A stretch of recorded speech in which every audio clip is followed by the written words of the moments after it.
Una sa ating mga balita, tumestigo ang dating State Auditor ng Commission on Audit na si Roderick Wamil kaugnay sa confidential funds ni Vice President Sara Duterte noong siya'y DepEd Secretary pa sa pagpapatuloy ng impeachment trial.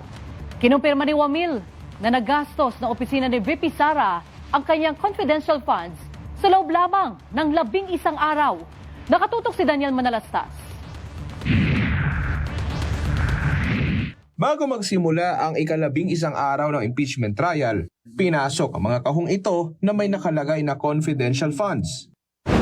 Ngayong araw, pinagpatuloy ang pagpresenta ng prosekusyon ng testigo para sa umano'y maling pagwaldas ng confidential funds ni Vice President Sara Duterte para sa kanyang opisina at sa Department of Education noong siya ay kalihim pa nito. Humarap si Roderick Wamil, dating State Auditor ng COA para sa Intelligence at Confidential Funds. Inisa-isa niya ang mga hindi pwede paggamitan ng confidential funds. Salaries, wages, overtime, additional compensation, allowance. Pero sa pagtatanong ng prosecution, may napansin si Wamil sa mga umano'y aktibidad ng bise para ma-justify ang anilay confidential expenses.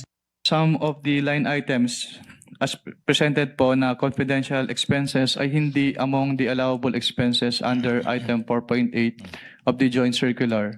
Yung letter E po, yung provision of medical and food aid for 40 million pesos at yung payment of incentives or traveling relative to confidential operations na 10 million pesos. Sabi rin ni Wamil sa kanyang panunungkulan mula 2014 hanggang 2024 nung nasa COA ICFAO o Commission on Audit, Intelligence and Confidential Funds Office pa siya. Lumalabas na sa panahon lang ni VP Sara siya nag-audit ng confidential funds.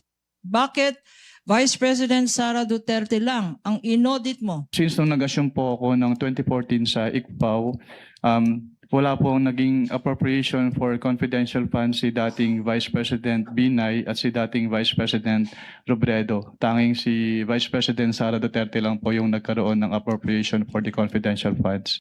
Naungkat na rin sa paglilitis ang 125 million pesos na nagastos umano sa loob lang ng isang araw na dapat ay sa fourth quarter ng 2022 sa loob ng 3 buwan.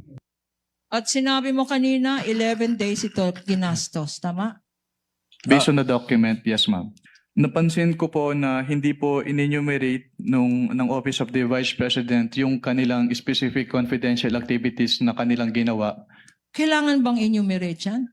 Doon po kasi namin tinitignan sa audit ng ICFAO kung yung kanilang confidential expenses or activities ay compliant. Bukas ipagpapatuloy ng Senate Impeachment Court ang paglilitis. Daniel Manalastas, IBC News.